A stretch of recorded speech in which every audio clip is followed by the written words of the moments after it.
1.7. Single cam versus multicam.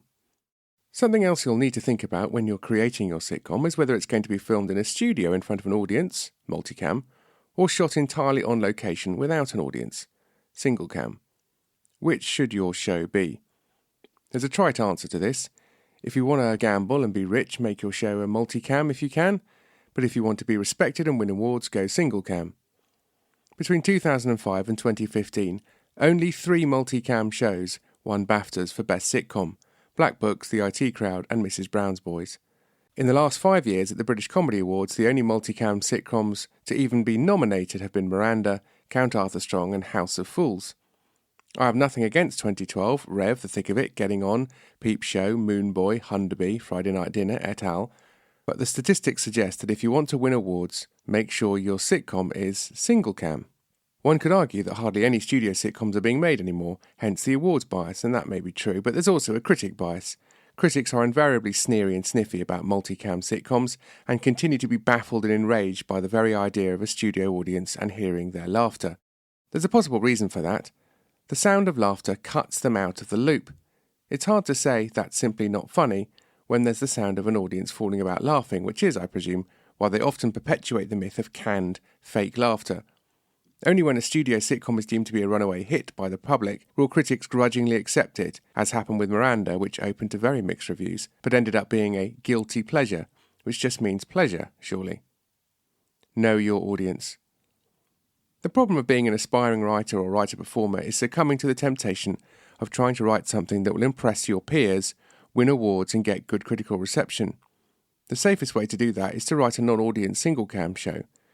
This has the added advantage that if it turns out to be not that funny, your show can be passed off as a comedy drama, and much more about your characters, stories, and so on. Which is, of course, hooey. But the fact is that you can't pull this trick with a studio sitcom. There's no safety net, no fallback position. The lights are bright, the cast face the audience. When a multi-camera show doesn't really work, it hurts, and you can't pass it off as serious or experimental theatre. The result of this is comedy commissioners' desks are piled high with single-camera scripts. Do you want to spend months of writing a script that is going to add to that vast pile, competing with the likes of Paul Whitehouse or Alan Davis for half-hour slots on BBC Two? You stand a much better chance of progressing with your script if you write something that can be filmed in front of a studio audience. Why? TV commissioners and channel controllers love audience shows because they know the audience aren't an overeducated elite of snobs, but a mass of people who just like to laugh, and who don't despise the sound of human laughter. Hence they are always looking to commission multicam studio shows because they know the audience at home like them. Hopelessly biased advice. I am biased, obviously. I'm a studio audience guy. I started out writing review sketches for the stage. I did Edinburgh Fringe shows every year from 1996 to 2002. I then did lots of radio recording in front of an audience. Virtually everything I've ever written or worked on has been recorded in front of an audience. Every single episode of Think the Unthinkable, Hut 33, Concrete Cow, recorded for training purposes, Miranda, Another Case of Milton Jones, thanks a lot Milton Jones, My Hero and My Family, was recorded in front of an audience. I'm always glad to write for a studio audience because you have to make them laugh out loud so the microphones can pick up the noise. So you have to write jokes. Lots and lots of them. I'd aim for 4 per page, if not more, and if you're writing those jokes and getting those laughs, you're most of the way there. This is hard work.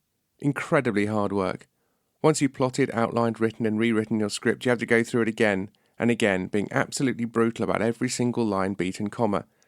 Every line has to be in character, and if it's not moving the story along, it has to be a setup to a joke, or a joke. Again, all in character, so that you get regular laughs. Listen to how often the audience laugh on an episode of Friends. It's terrifyingly metronomic, but that's what you're aiming for.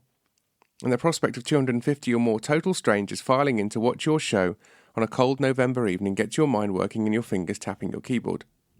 A single camera show bypasses this.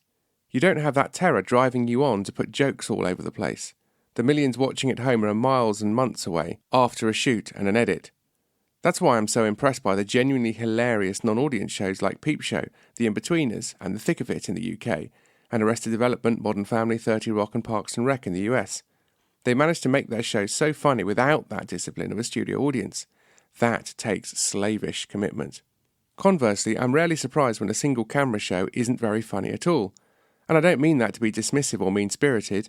It's a question of where the different formats come from. I'd like to divert into an area that I think many of us haven't really considered, which is how single camera and studio sitcoms come from such completely different places. Acceptable contrivances. Studio sitcoms are contrived. They are mostly indoors with the same characters every week. Stories tend to take place within a 48 to 72 hour time frame. There are set pieces, sometimes verging on pantomime, and the studio audience, and often the viewers at home, are fine with it. The audience is normally happy to accept all the contrivances. These sorts of shows, though, are more like provincial or fast theatre than most other forms of television or media. Doors open and close, people come and go, things are said or misconstrued until eventually there's a denouement where all is revealed. Single-camera sitcoms, though, are filmed in a completely different way and have a totally different feel to them. They're more like movies than studio sitcoms. They have a different pace, mainly because of an audience expectation. Sometimes single-camera shows have a fresh style or idea, like The Office's docudrama feel, Peep Show's point-of-view shooting, The Thick of It shaky camera, which was very original when they started doing it. Other shows feel like they should be out and about, like Rev, which works well as it is, and nicely avoids any kind of comparison to The Vicar of Dibley, which casts a large shadow over any kind of subsequent ecclesiastical comedy. But then there are other shows from the last 5 years that are undoubtedly classified as comedies, but would shy away from the term sitcom because they don't feel very sitcom-y. They're not very out and about either. Shows like Him and Her, or Roger and Val Have Just Got In, and before that The Royal Family and The Smoking Room, were half-hour narrative comedies. They didn't need to be single camera because they were totally confined shows that could easily be shot on TV studio sets in front of an audience. They had their own pace, which ironically makes them more akin to Pinter or Beckett than Brian Ricks. In fact, Him and Her would actually work well in front of a particular studio audience, but probably not the type who applied for tickets to Mrs. Brown's Boys and got something else instead. An awful lot of comedy is about expectation. Diversion over. The point is that the comedy spectrum has never been wider. In the 1950s, you played your comedy theatre style to an audience. You can still do that, or you can go on location and film the whole thing in Afghanistan, or the Western Cape of South Africa in the case of Bluestone 4-2.